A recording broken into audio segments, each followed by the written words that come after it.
Olá, pessoal, sejam bem-vindos à nossa aula de Direito do Trabalho. Hoje nós vamos retomar aquilo que começamos a ver na semana passada com relação à relação de trabalho e relação de emprego. Na semana passada, nós vimos as diferenças entre relação de trabalho e relação de emprego. Vimos os elementos e os requisitos para a caracterização da relação de emprego e vimos também o que não é relação de emprego, que são as principais formas de relação de trabalho. Então, na aula de hoje, nós vamos ver a relação de emprego e os empregados que vão possuir características especiais. Então, para a caracterização de uma relação de emprego, nós aprendemos que essa relação ela vai precisar possuir ali 5 requisitos essenciais, de forma acumulada, né? Subordinação, habitualidade, onerosidade, pessoa física e pessoalidade. E aqui embaixo eu coloquei uma sigla, né? Uma expressão que a gente usa, que é um macete para lembrar desses 5 elementos, que é o SHOP. Subordinação, habitualidade, onerosidade, pessoa física e pessoalidade. SHOP ou SHOP, né? Então fica fácil de lembrar para, numa relação ali de trabalho, a gente conseguir identificar se possui esses elementos ou não. Identificados esses elementos, temos uma relação de emprego. Agora nós precisamos identificar se essa relação de emprego é uma relação de emprego comum ou é uma relação de emprego com características especiais. Porque nós vamos ter aquele empregado comum, que ele possui essa carteira assinada, ele vai trabalhar todos os dias e volta, ele tem um vínculo de trabalho comum, um vínculo de emprego comum. Porém, nós vamos ter alguns empregados que eles vão ter características diferenciadas. Então, eles não serão empregados comuns, serão empregados diferenciados, que são eles, o empregado doméstico, o aprendiz, aquele empregado que faz teletrabalho e o trabalhador hipersuficiente. Então, nós vamos ver 4 empregados que possuem características especiais e vamos começar pelo hipersuficiente, que nós já vimos um pouquinho sobre ele. O empregado hipersuficiente é aquele que vai receber um salário 2 vezes o teto da Previdência Social, igual ou acima, né, de 2 vezes o teto da Previdência Social, que hoje em dia esse valor dá mais ou menos uns R$12.000. Além desse valor, o empregado também tem que possuir diploma de nível superior. Então, qual é a diferença desse hipersuficiente? É que justamente por ele ter um salário alto e por ele ter esse nível de instrução, né, a nível superior, a lei entende que ele não é mais hipossuficiente e não precisa mais daquela proteção do sindicato para a formulação de acordos e convenções coletivas. Portanto, a característica especial do hipersuficiente é que esse empregado ele vai poder formular acordos diretamente com o seu empregador, nos termos daquele artigo 611-A da CLT. Então, essa é a principal característica do empregado hipersuficiente. O segundo empregado que nós vamos ver é aquele empregado que vai trabalhar em regime de teletrabalho. Então, o que é o teletrabalho? Teletrabalho é o trabalho que é prestado preponderantemente fora das dependências do empregador, com a utilização de tecnologias de informação e comunicação. Então, o que define o teletrabalhador são 2 características. A primeira, ele trabalha preponderantemente fora das dependências do empregador e ele utiliza tecnologia de comunicação para execução do seu trabalho. Um ponto importante para ressaltar aqui é que o trabalho preponderantemente externo não significa que o trabalho vai ser prestado exclusivamente de forma externa, tá? Ou seja, o empregado ele pode trabalhar na sua casa, trabalhar, enfim, numa sala de coworking, ele pode trabalhar fora da empresa, mas isso não impede que o empregado em regime de teletrabalho, ele passe na empresa, por exemplo, para pegar pastas, para apresentar relatórios, para fazer reuniões. Então, o trabalho tem que ser preponderantemente fora das dependências da empresa. E outra coisa também é que não adianta trabalhar em casa, precisa ser em casa e com o uso de instrumentos telemáticos. Por exemplo, tem que ser alguém que vai trabalhar com software, com um programa ali de computador, com planilhas do Excel, enfim. Não pode, por exemplo, alguém que faz um trabalho manual numa empresa ou numa máquina, digamos, um torneiro mecânico, tá? Exercer esse trabalho em casa. Isso não é teletrabalho. Teletrabalho é um trabalho preponderantemente fora da empresa e que tenha o uso de tecnologia de informação e comunicação. Com relação à alteração do contrato de trabalho para o teletrabalho, a CLT ela impõe que, caso o empregado esteja trabalhando nas dependências da empresa, seja um empregado comum, e o empregador queira colocar esse empregado em regime de teletrabalho, essa mudança só pode ser feita com a concordância do empregado, por meio inclusive de um contrato escrito. Então, essa alteração do presencial para o teletrabalho, ela precisa ser feita em concordância com o empregado. O empregado precisa concordar. Afinal de contas, o empregado vai ter sua vida, sua rotina bastante afetada, né? Ele vai trabalhar em casa, vai precisar de um espaço, vai precisar se organizar, então ele precisa concordar com essa alteração. Porém, caso esse empregado esteja trabalhando em teletrabalho e o empregador decida retornar esse empregado para o presencial, vamos supor que não gostou da experiência, não está gostando de como está ficando, essa mudança do teletrabalho para o presencial, ela vai poder ser feita de forma unilateral pelo empregador. Ou seja, o empregador, sim, vai poder escolher que o empregado retorne para trabalhar na empresa, independentemente da concordância do empregado, desde que o faça com um aviso prévio ali de, no mínimo, 15 dias de antecedência, para esse empregado se organizar a sua vida, né? Para que, então, volte a trabalhar dentro das dependências da empresa. Então, uma característica muito importante do teletrabalho é que nessa forma de emprego não existe controle de jornada. O que significa isso? Significa que o empregado que trabalha em casa, ele não vai ter controle de horário. Por exemplo, o empregador não vai ter controle se ele está trabalhando das 8 às 18 horas. Então, o horário de trabalho do empregado é livre e, por ser livre, ele trabalha quando ele quer. Por exemplo, ele pode trabalhar de madrugada, de manhã e não trabalhar à tarde. Então, o empregador ele não pode cobrar o horário do empregado. E, da mesma forma, não vai haver, então, a configuração de horas extras. Porque só acontece horas extras quando há uma jornada de trabalho definida. Por exemplo, o empregado trabalha 4 horas diárias. Se ultrapassar as 4 horas, ele está fazendo horas extras. Porém, o teletrabalhador, nessa modalidade de teletrabalho, ele não tem controle de horas. Então, ele não trabalha 8 horas diárias, 2, 4. Não, ele vai trabalhar por tarefa, ele vai trabalhar por serviço, por produtividade. Então, o empregador não vai poder cobrar dele esse controle de horas. Da mesma forma, o empregado não vai poder alegar que faz horas extras, que merece adicional noturno, por exemplo, porque trabalha de madrugada. Não. Simplesmente ele vai trabalhar por produtividade e não vai haver controle de jornada. Outro ponto importante se refere à questão dos equipamentos que esse empregado vai precisar utilizar para a execução do seu trabalho. Por exemplo, o notebook, o tablet, o celular. Esses equipamentos, a lei diz o seguinte: quem é responsável por fornecer? O artigo 75D diz o seguinte, que a responsabilidade pela aquisição, manutenção e fornecimento ficará prevista em contrato escrito, ou seja, a responsabilidade não é da empresa, não é do empregado pela lei. A lei diz que um contrato vai prever quem vai fornecer o equipamento e a manutenção do equipamento, certo? Então, depende, as partes é que vão convencionar de quem vai ser a responsabilidade, certo? A lei não diz que a empresa tem que fornecer, a lei diz que vai estar em contrato. Agora, caso esse contrato diga que a empresa vai ser responsável por fornecer, esse equipamento, ele não tem caráter de salário, tá, para o empregado. Então, não é que o empregado está ganhando aquele notebook ali que vai ser dele como pagamento. Não, ele vai ser usufruído enquanto estiver em teletrabalho. Quando ele sair da empresa, ele devolve, tá?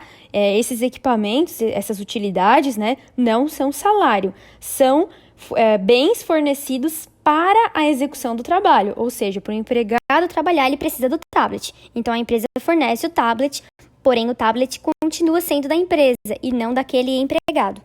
Aqui eu trouxe uma questão para vocês que caiu no penúltimo exame da ordem, que é o seguinte: uma sociedade empresária de informática, visando redução de custos, decidiu colocar metade de seus funcionários em teletrabalho, com possibilidade de revogação caso não desse certo. Sobre o regime de teletrabalho, assinale a alternativa correta. Letra A. Poderá ser realizada a alteração do teletrabalho para o presencial por determinação do empregador, garantindo o prazo de transição mínimo de 15 dias, com correspondente registro em aditivo contratual. Ou seja, né, constar lá no contrato que voltou para o presencial. A alternativa está correta, né? Nós vimos que do teletrabalho para o presencial precisa de 15 dias de antecedência de aviso no mínimo, né? A letra B vai dizer: os materiais fornecidos representam utilidades e integram a remuneração do empregado. Não, já vimos que não é salário, não integra a remuneração do empregado, porque aquele material ali não está sendo pago para o empregado em contraprestação, né, dos serviços, e sim para ele utilizar para executar aquele trabalho. Então, não é salário. Letra C. A jornada do empregado em teletrabalho que exceder o limite constitucional será paga como hora extra. Não, nós já vimos que o teletrabalhador não tem controle de jornada. Letra D. A empresa pode implementar por vontade própria o teletrabalho, sendo desnecessária a concordância do empregado, já que seria mais vantajoso. Na realidade, não, né? Nós vimos que do presencial para o teletrabalho precisa haver um consenso entre empregado e empregador. E outro detalhe é que nem sempre o teletrabalho é mais vantajoso, né? Às vezes a pessoa tem filhos e tem cachorro, papagaio, periquito, e em casa não seria um bom ambiente para trabalhar. Não teria, às vezes, uma infraestrutura. Então, na realidade, não é que vai ser vantajoso para o empregado, né? Só o empregado sabe dizer isso. Então, por isso que precisa ter concordância do empregado. Por isso, resposta certa é a letra A. Aqui eu trouxe uma questão para vocês que caiu no penúltimo exame da ordem, que é o seguinte: uma sociedade empresária de informática, visando redução de custos, decidiu colocar metade de seus funcionários em teletrabalho, com possibilidade de revogação caso não desse certo. Sobre o regime de teletrabalho, assinale a alternativa correta. Letra A. Poderá ser realizada a alteração do teletrabalho para o presencial por determinação do empregador, garantindo o prazo de transição mínimo de 15 dias, com correspondente registro em aditivo contratual. Ou seja, né, constar lá no contrato que voltou para o presencial. A alternativa está correta, né? Nós vimos que do teletrabalho para o presencial precisa de 15 dias de antecedência de aviso no mínimo, né? A letra B vai dizer: os materiais fornecidos representam utilidades e integram a remuneração do empregado. Não, já vimos que não é salário, não integra a remuneração do empregado, porque aquele material ali não está sendo pago para o empregado em contraprestação, né, dos serviços, e sim para ele utilizar para executar aquele trabalho. Então, não é salário. Letra C. A jornada do empregado em teletrabalho que exceder o limite constitucional será paga como hora extra. Não, nós já vimos que o teletrabalhador não tem controle de jornada. Letra D. A empresa pode implementar por vontade própria o teletrabalho, sendo desnecessária a concordância do empregado, já que seria mais vantajoso. Na realidade, não, né? Nós vimos que do presencial para o teletrabalho precisa haver um consenso entre empregado e empregador. E outro detalhe é que nem sempre o teletrabalho é mais vantajoso, né? Às vezes a pessoa tem filhos e tem cachorro, papagaio, periquito, e em casa não seria um bom ambiente para trabalhar. Não teria, às vezes, uma infraestrutura. Então, na realidade, não é que vai ser vantajoso para o empregado, né? Só o empregado sabe dizer isso. Então, por isso que precisa ter concordância do empregado. Por isso, resposta certa é a letra A. Agora nós vamos falar dessa terceira pessoa, desse terceiro empregado com características especiais, que é a empregada doméstica, o empregado doméstico, né? Então, sempre que a gente fala emprego doméstico, qual é a imagem que vem na nossa cabeça? A gente fala empregada doméstica, o que a gente pensa, qual é a figura que se desenha, a imagem na nossa mente, né? Quem pensou nessa imagem acertou. Realmente, uma mulher que faz faxina numa residência, ela pode ser também considerada uma empregada doméstica. Mas o emprego doméstico, ele vai muito além dessa imagem. Eu vou colocar uma outra foto aqui, e aí eu quero que vocês reflitam comigo, tá? Porém, o emprego doméstico, ele vai muito além daquela imagem que a gente viu no slide anterior. Então, eu quero que vocês olhem essa mansão, imaginem aí essa mansão, e pensem que empregados que vão trabalhar dentro dessa residência. Que empregados que trabalham ali dentro? Trabalha um jardineiro, uma babá que cuida dos filhos, né? Nessa casa luxuosa e enorme, com vários filhos, tem uma babá que trabalha ali dentro. Tem também uma passadeira, imagina tantos filhos, tanta gente ali morando naquela mansão. Tem sim uma mulher responsável por passar roupa. Tem também uma passadeira, imagina tantos filhos, tanta gente ali morando naquela mansão. Tem sim uma mulher responsável por passar roupa. E a riqueza é tanta que tem até um piloto de helicóptero ali a postos. Quando o dono dessa mansão precisa sair, o piloto já está ali. Então, o piloto trabalha ali sim dentro daquele âmbito residencial. E claro que não poderia faltar, né, um motorista desse super carro aqui estacionado na frente da mansão. Então, o motorista fica também ali somente esperando seu empregador chegar e precisar utilizar. Ele está ali a postos, parado no pátio da casa, daquela área residencial. Então, todos esses empregados trabalham dentro daquela residência. Dessa forma, empregado doméstico é todo aquele empregado que presta serviços em âmbito familiar sem finalidade lucrativa. Então, todos aqueles empregados ali que nós vimos são empregados domésticos, mesmo sendo um motorista, um piloto, uma passadeira, uma babá, uma lavadeira. Todas essas pessoas poderia ter colocado a imagem de uma cozinheira, e todos eles são empregados domésticos. E aí eu quero chamar a atenção para vocês para essa segunda expressão, que é sem finalidade lucrativa. O que significa essa expressão, sem finalidade lucrativa? Pensem assim, eu tenho uma cozinheira que trabalha lá na minha casa, lá nessa mansão, né? E essa cozinheira, eu descubro que ela tem um dom especial de fazer uma geleia de amora maravilhosa, uma geleia de frutas. E eu começo a fazer essa geleia de frutas e levo para vocês, alunos, vocês gostam da geleia. Eu peço para ela fazer mais, de repente eu vejo que aquilo ali poderia ser lucrativo. E ela faz os potes e eu começo a revender os potes. Uma parte fica para ela, uma parte fica para mim. A partir do momento que eu pego esse trabalho de um empregado doméstico meu e eu ponho uma finalidade lucrativa, ele não se caracteriza mais como empregado doméstico, ele vai ser um empregado comum. E aí vai haver sim diferença com relação a alguns direitos, algumas especificações nesse contrato. Por isso, para ser emprego doméstico, não pode ter finalidade lucrativa, né? Por exemplo, ajudar ali a empregadora, a dona da casa, a vender semijoias, tudo aquilo que for envolver finalidade lucrativa descaracteriza o emprego doméstico. Além disso, além de trabalhar em âmbito familiar sem finalidade lucrativa, para se caracterizar empregado doméstico, esse trabalho precisa estar sendo prestado acima de 2 vezes por semana, ou seja, 3 vezes ou mais. 2 vezes por semana não caracteriza emprego doméstico. Então, por exemplo, aquela questão da diarista, né? Se essa diarista, esse jardineiro, essa passadeira vai 2 vezes na casa de uma determinada pessoa, essa diarista, esse jardineiro, essa passadeira não é empregado doméstico. Porém, se esses empregados passam com habitualidade a exercer esses trabalhos em âmbito residencial acima de 2 vezes por semana, ou seja, 3 vezes ou mais, sim, é empregado doméstico. É claro, né, que precisam estar presentes todos aqueles 5 requisitos básicos de vínculo empregatício, além desse requisito agora especial do empregado doméstico, que é ir acima de 2 vezes por semana para constituir emprego doméstico.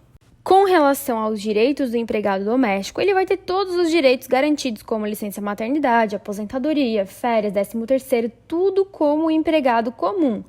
A diferença é que o seguro-desemprego vai ser pago no máximo por 3 meses e que vai ter uma diferenciação ali nas horas extras. Nós não vimos ainda essa questão de horas extras, é na segunda unidade, mas eu já vou adiantar para vocês que tem uma diferença, porque o empregado doméstico, as primeiras 40 horas que ele prestou em serviço doméstico, elas vão ser pagas. Passando de 40 horas, elas vão poder ser incluídas em banco de horas. E aí esse empregado vai poder usufruir dessas horas em até 1 ano. Mas eu não quero que vocês se apeguem nisso não, tá? Eu só coloquei aqui para mostrar que existe uma diferença com relação a como vai ser paga essa hora extra desse empregado doméstico. Passando agora, então, para o último empregado com características especiais, que é o aprendiz, o jovem ou o menor aprendiz, né? Quem é esse aprendiz? Esse contrato de aprendizagem vai ser uma relação de emprego, em que o empregador ele vai se obrigar, por força de contrato, a empregar um jovem aprendiz, um jovem trabalhador. E durante esse período de contrato, esse empregador vai ensinar um determinado ofício, uma profissão, para esse aprendiz. e esse aprendiz vai prestar serviços em favor desse empregador. Esse é o conceito dessa relação de contrato de aprendizagem, ou jovem e menor aprendiz. Então, para ser menor aprendiz, é preciso que esse empregado tenha de 14 a 24 anos, exceto pessoa com deficiência. A pessoa com deficiência, ela pode ter 26 anos, 30 anos para ser contratada como menor aprendiz, que não vai ter problema. Mas pessoas sem deficiência só podem ser contratadas e manter esse vínculo de emprego entre 14 e 24 anos. Chegou nos 24 anos, é obrigado a se encerrar aquele contrato ali de emprego, tá? Outro requisito é que deve haver um contrato escrito por no máximo 2 anos, exceto também para a pessoa com deficiência. Então, a pessoa com deficiência, ela não tem o limite de idade de 24 anos e ela também não tem limite de prazo máximo de 2 anos. O contrato da pessoa com deficiência pode ser prorrogado quantas vezes o empregador e esse empregado entenderem ser conveniente para ambas as partes, tá? E uma outra questão é que fica permitido o trabalho em condições insalubres, perigosas e noturnas, desde que esse empregado tenha acima de 18 anos. Também será necessário que esse empregado, esse aprendiz, esteja inscrito em um programa de aprendizagem, que é um programa daqueles que é promovido pelo Sistema S, Senai, ou SESC, ou SESI, ou SENAC. Precisa também, vai ter anotação na carteira de trabalho, tá? Então, ele é um empregado registrado, porém na modalidade especial que é o contrato de aprendizagem, mas é emprego, tá? A remuneração dele será com base no salário mínimo ou ainda um salário melhor, mais vantajoso, mas vai obedecer o salário mínimo, né? Ora, se ele trabalhar, por exemplo, 6 horas, é óbvio que ele não vai receber o salário mínimo, vai receber proporcional. Porém, a base de cálculo vai ser sempre o salário mínimo hora, tá? Ele vai precisar ter matrícula e frequência na escola e a jornada de trabalho vai ser limitada entre 6 ou 8 horas, para quem já completou o ensino médio, né, a partir de 8 horas. E a diferença que nós também não vimos em espécie, mas já vou colocar aqui, que é o FGTS de 2% sobre a remuneração desse empregado. Nos empregados comum, de 8%. No aprendiz, 2%.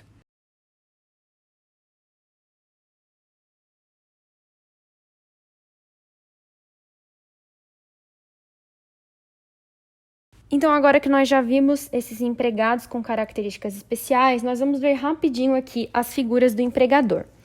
As figuras do empregador são 3 que nós vamos ver, tá? A primeira figura do empregador é o grupo econômico.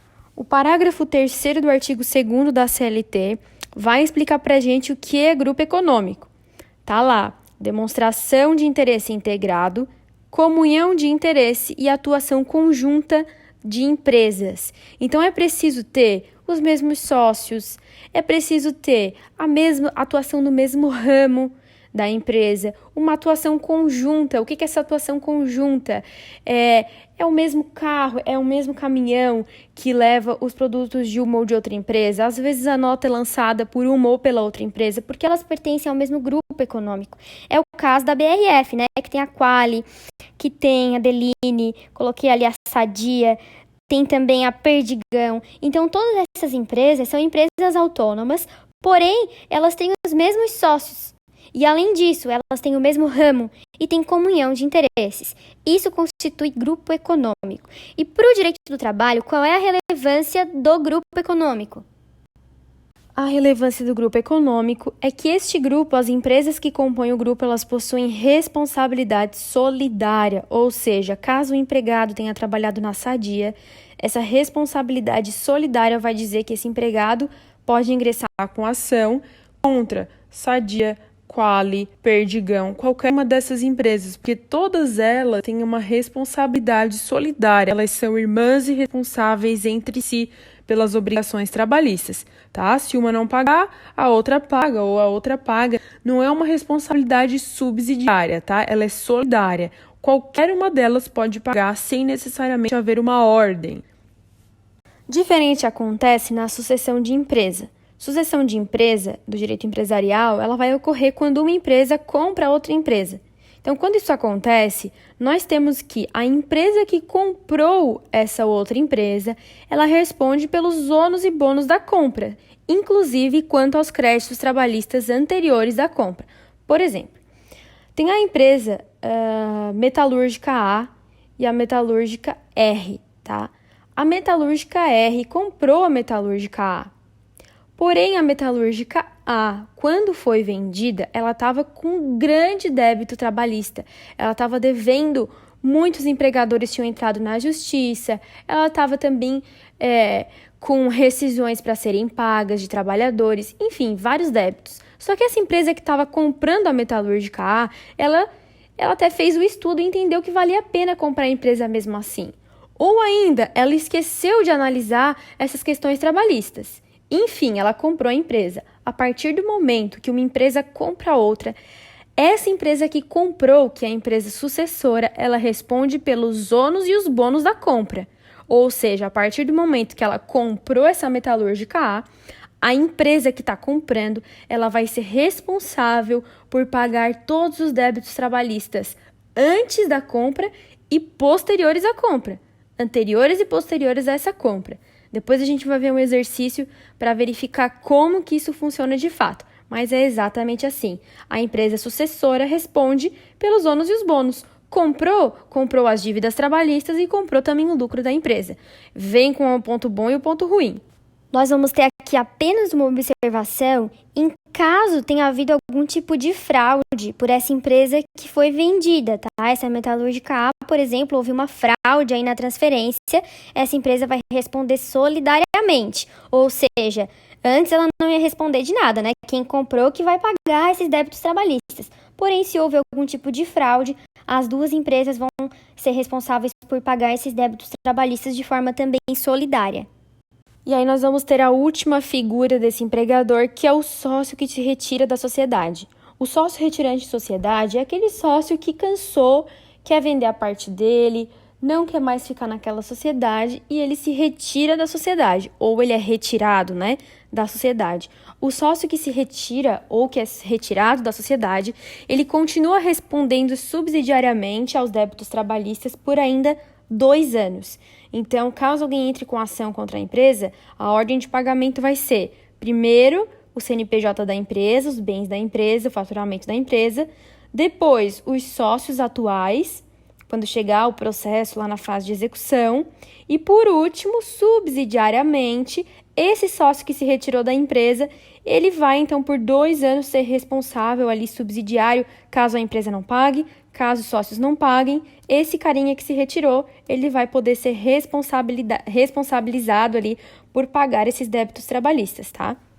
Este empregador, pessoal, cujo conceito está em uns slides anteriores, artigo 2º da CLT, ele vai possuir alguns poderes, que eu já comentei em sala: poder de organização, poder de controle e poder de disciplina. Atenção aqui para o poder de disciplina, que é o poder que o empregador tem de estipular certas condições e diretrizes naquele contrato de trabalho. E caso o empregado não cumpra com aquelas diretrizes, ele pode sim aplicar penalidades, É a exteriorização do poder de disciplina. Essas penalidades são advertência verbal ou escrita, suspensão disciplinar de até 30 dias e dispensa por justa causa. Uma atenção especial aqui para a advertência verbal ou escrita. Primeiro ponto, a advertência verbal ou escrita, ela não consta na CLT. Então, ela é uma construção doutrinária completamente já aceita pela jurisprudência e pela doutrina. Porém, se falar que está na CLT, está errado, tá? Não está prevista na CLT a advertência verbal ou escrita. Segundo ponto, não há ordem hierárquica para aplicação de penalidades. Então, a empresa pode, diante de um determinado fato, aplicar diretamente a suspensão, diretamente a justa causa, ou uma advertência verbal, ou 3, conforme a empresa entender conveniente, tá? Então, a CLT ela não estipula que tem que ser primeiro a advertência, depois suspensão, depois dispensa. Não. Isso é um mito que foi construído aí com base na atuação das empresas que acham melhor fazer dessa forma, mas não que seja um requisito, tá? Então, são esses os poderes do empregador e essa é a figura do empregador. Então, pessoal, essa foi a nossa última aula antes da prova. Próxima aula, dia 7 de abril, nossa primeira avaliação com todo o conteúdo que foi ministrado até aqui, tá? Ao longo da semana eu vou postar umas atividades para vocês treinarem para a prova. Mas não se assustem, né? A prova vai ser pelo sistema online, com consulta a todos os materiais e vai ser realizada aí no horário da aula, tá? Depois a gente combina maiores detalhes no grupo do WhatsApp. Um abraço e muito obrigada aí a todos por estarmos juntos aí nesse desafio em época de coronavírus, tá? Um abraço, até mais.